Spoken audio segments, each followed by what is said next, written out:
Case studies are my favorite way of learning about finance. And in this case study, we're looking at a couple that are going on Coast FI, Coast Financial Independence. And this involves dropping down a gear, doing a job that is less stressful, and then to offset the lower income that you would receive, you stop making any investments into your ISA and you stop making additional contributions into your pension other than the standard 5% or so.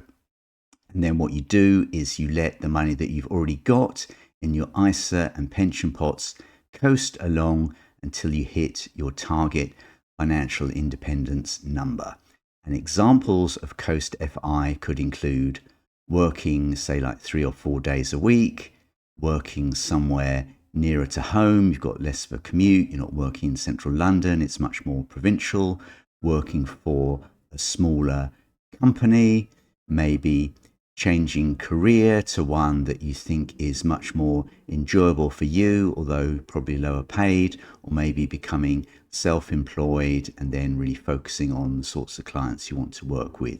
So you get more enjoyment, less money, but overall you've got a better quality of life.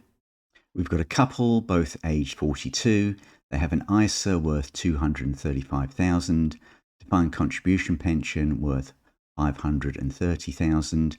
One of them's got a defined benefit pension paying 16k a year from the age of 67. They've got home equity of £450,000. In the years 2026 to 2040, they're looking to sell their home and then rent somewhere. They're aiming for side hustles that they say will conservatively net them 40 to 60k, which is pretty naive. Side hustles are quite difficult to start up, but they claim that they'll also supplement that with part-time jobs netting 20,000 and that they can also revert back to their original professions of teacher and lawyer if they have to. They reckon they're going to spend between 80 and 100k a year, which is a lot on Coast FI during this period, also including school fees for their children. Then from 2041, when they're both aged 57 or over, the aim is to buy a smaller property using their ISA funds, and that property will cost £350,000, but that's in today's money and not in future money. They're targeting a pension pot defined contribution of £1.5 million in 2041. They will live off the defined contribution pension and then supplement that with state pensions and the defined benefit pension when that kicks in, and then their expenditure will drop by 25% to about £60,000 once their children have left home. And here's the original Facebook post that I constructed the case study from. So will it all work out for them? Well, there's several risks that they've got.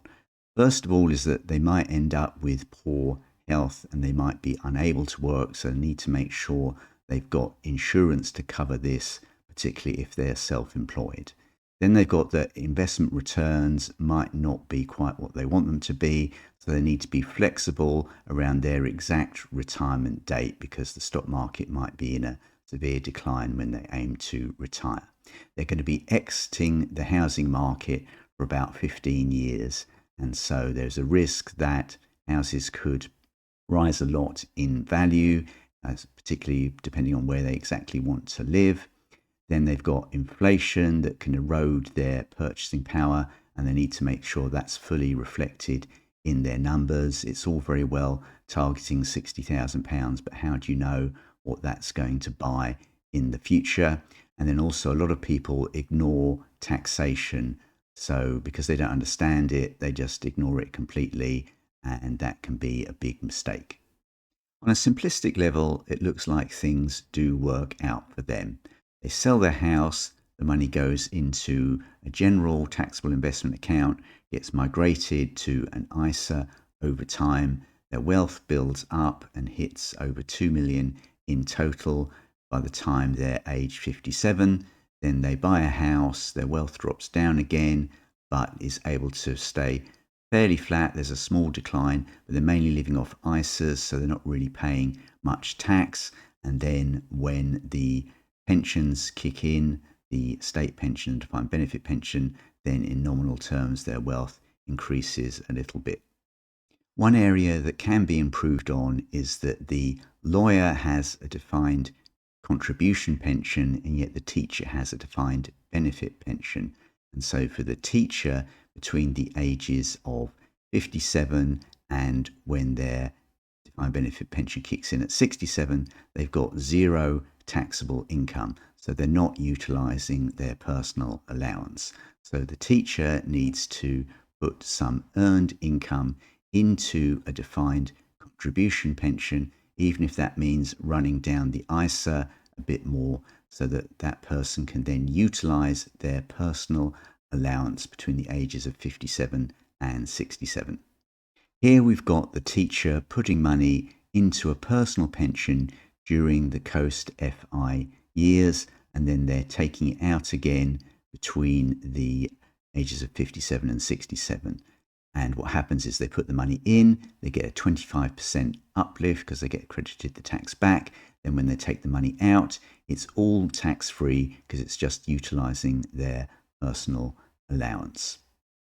So the result is higher overall wealth, but maybe a bit more of a strain on their ISA because they effectively need to draw down on that more in order to make the pension contributions. So there's a bit more of a risk around their potential house purchase when they retire.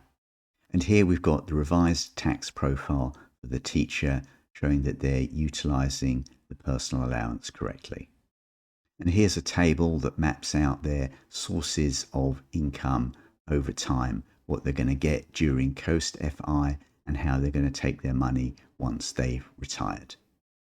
The original case study had a house in the future costing £350,000, but I've assumed that was in today's money, not future money. So when they actually come to buy the house, it's going to be more likely around £550,000.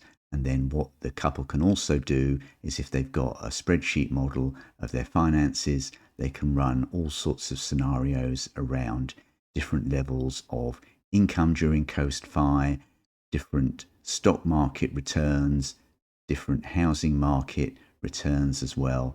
And so they can look at all sorts of scenarios under which their finances might be strained, so that they can get an idea of more of the risks they're facing with their Coast FI. What do you think? Is Coast FI for you? Is it a sensible decision? Let me know in the comments. And if you're interested in watching more case study videos, here's a link to the playlist.